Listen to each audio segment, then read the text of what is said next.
هموطنان عزیز، بازم سلام به یکی از برنامه‌های دیگه ما خوش آمدین. بازم فردین نگزاد در خدمت شما از دوستان عزیز آمدیم چمن حضوری و اینجا اطلاع پیدا کردیم که یک خانواده از خانواده افغانی البته از پاکستان اخراج شده. اونجا چند روزی میشه که به افغانستان آمده و هیچ جایی بود و باشی نداره. به این که بریم امروزشان صحبت ها داشته باشیم. دیگه فکر کنم در یک دکان زندگی میکنن که اینجا یک دکان است. دیگه بین که امروزشان صحبت ها داشته باشیم. سلام علیکم برادر، خوب هستی؟ بخیر صحتمند؟ بیا در سایه بیا. چی حال داری؟ بخیر هستی؟ صحتمند؟ قراریست؟ دیگه ما اینجا اول پیدا کردیم که خودتان از پاکستان اخراج شدین. بله و اینجا در دکان زندگی میکنین. بله، یک هفته نزدیک یک هفته میشه اینجا اومدیم. اینجا خدمت ما شکا بود، 11 نفر بود تقریبا است. یک بچه که نی ازنیم یخ زدم اینجا خونگی. کسی پرسان ما نمیکنه. اوجا پیسای ما را گرفتن، همه وسایل ما را گرفتن. 10,000 قلدر ما 10,000 نسبت 10,000 هیچ چیز نمیشه در افغانی. همین صرف کرایه موتر کردیم اومدیم، هیچ چیز نداریم. فعلا کسی پرسانی ما را نمیکنه که یک اتاق برای ما پیدا شه که میشه پر جای بده. اینمی وسایلای ما سینمی زندگی ما. بین یک بار دوستای عزیز میبینین که بیادر ما میگه از پاکستان اخراج شده و در این قسمت ها میبینین که تمام وسایلشان در یک دکان است. بیادر اینجا چند نفر هستین؟ اینجا 11 نفر هستیم بیادر. 11 نفر هستین. این بیادر هم بیادرتان از بیادر شما هم در این قسمت بین. خوب هستین؟ بخیر؟ بخیر باشین، سلامت باشین، زنده باشین. نامتان چیست؟ زبیح الله هستم. شما هم برادرشان هستین؟ ما 11. چند روز شد که اخراج شدین؟ ما از جمعه بر خوا هستیم. همینجا سامان ما رو بود، اونجا بود دیگه. همین همسایه‌ها خیر ببینم اتاق دمی و دکان با ما دادن که همین یک سرپناه کنی 3-4 روز با خودتون خانه پیدا. در کدام منطقه پاکستان زندگی میکردین؟ ما در پنجاب بودیم، سیالکوت. در پنجاب بودین. در پنجاب بودین و اونجا یکدم شما قانونی بودین یا غیر قانونی؟ نه، ما غیر قانونی بودیم. در کسایی که مهاجرین اخراج کردن شما هم داشتیم، برگه داشتیم بیادر ما. بالاخره برای ما گفت که اینا نمیچله. امو برگه‌ای که برای ما داده بود اینمی ول فعل ما پیش ما هست. برای ما گفته بود که این نمیچله. اینمی کارده که برای ما چیز داده گفت این نمیچله. یا شما عزیز شما در تصویر دیده میتونین گفتن یا نمیچله یا را قچی کردن، خانه ما را شب آمده مثال دا کلی چیزای ما را کشیدن، بیرون کردن. حتی ما را گفتن که چیزی اجازه هم ندارین که 10,000 قلدر دیگه چیز کردن. ما دیگه بسیار همی خانه سر خانه فشار می‌آورد. نه کسی برای ما مثلا خانه میداد. امید خانه صاحبم گفته بود که اینا را از اینجا بیرون.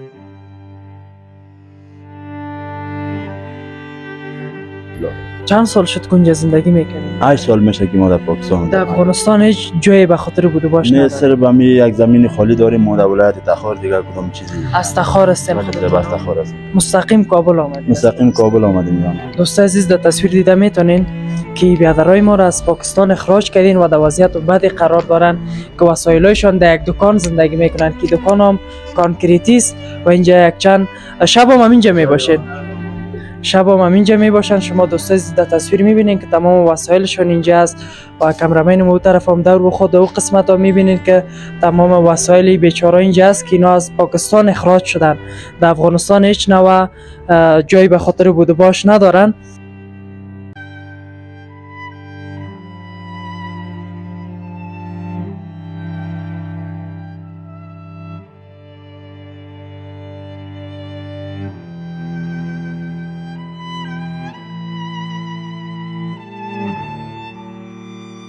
امروی شما طفلا هم هستن؟ بله آقا خدمات طفلا هم هستن. چند دانه طفل؟ 6 دانه طفل است خدمت. امرویتان سیاسرام هستن؟ 33 هستن.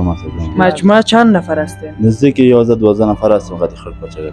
خب اینجا باز شب چه قسم تیر میکنین در یا وایسا؟ چی کنیم دیگه؟ ولی خب مجبوری است همین خیر بینم بیادرها که تمام دکان داد. بچه ما 2 دفعه دکتر بردیم که بسیار مریض شده.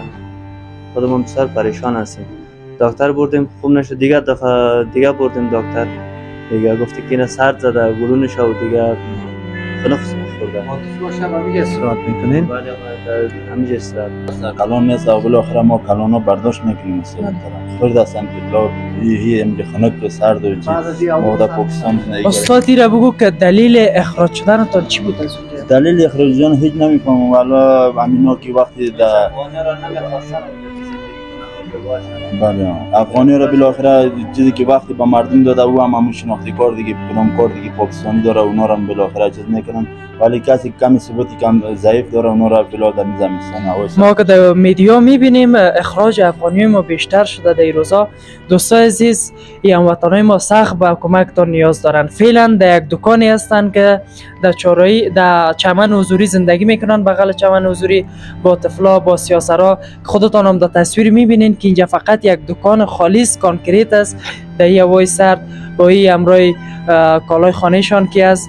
دا خو پاکستان نه راغلی دي بیرون سهار هغه ځای کې ناست و به مرتول چې راشه دلته به موږ سره اوسېږي نه کرایه شته دلته هیڅ نشته نه قربان ته نو یو دوه ورځې څلور ورځې کېږي چې دلته دي دی زناناوې دلته او ډېر مشکلاتو کې دي بسیار مشکلات او بسیار پول نه لري او بسیار غریبان دي نه موږ ورته ویل چې راځئ ډوډۍ موږ سره خورئ خو مردانه زنانه ځای موږ نه لرو نه دلته مستریان دی غدي خدای ډیر بیچاره خلک دي ډیر په مصیبت کې دي. خیلی ما دیدم واقعا طفلای خدا کردن که گفتن اینجا خواب میشن و طفلی برادر ما مریض هم شده. ما خپل کوشش نور ورسره وکړو دی سره نه انډیوالان مو پیدا کړل دلته مو خپل انډیوالان زیات لرو کورونه مو پیدا کړل یو کور مو فرزن قیمت کې پیدا کړ یو دلته نه دی وایي چې موږ بازار کې شو نو لکه به نفقه پیدا کړو موږ ورته ویل چې وروره دغې ځای نه که زنانه بوځئ یو انډیوالان وکړه دوستان وکړه نه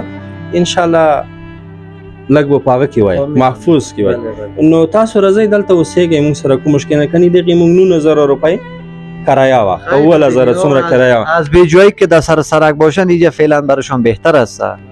نو موږ دې سره الهي کومک کړی ده نو که دې سره مسیسه او داسې نوره څوک کومک وکړي نو ډېره به بهتره وي بیخي څه نه لري مقصد داسې کاروبار و چیش دی نه لري. هر کس که میتونه به این وطن ما کمک کنه در وضعیت سخت دشوار قرار گرفته هیچ نوع جای به بود و باش نداره هیچ جایی به رفتن نداره هیچ هم که یک دکانه که دادین برش یک هموطن ما کمک کرده همکاری کنه خانهش آباد که همقدر کمک هم کرده همراه از اینا.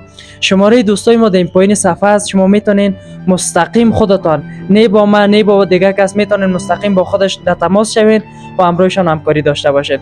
بیادر کمره ما در خدمت است میتونی که هر نوع پیام داشته باشی درخواست داشته باشی از طریق کمره ما میتونی. ما درخواست ما میسته که به طریق هم فعلا به ما یک خانه بده که ما زندگی خود بکنیم که هوا سرد است ما شکر نمیتونیم در دکان گذاره کنیم با ما میتونیم که انشالله یک مزری دسته بکنیم کدام فرق نمیکنه خدا مهربان است. فعلا زندگی ما می است که اینجا شکر بسیار سخت است مشکل است واقعیت سخت است در این هوای سرد.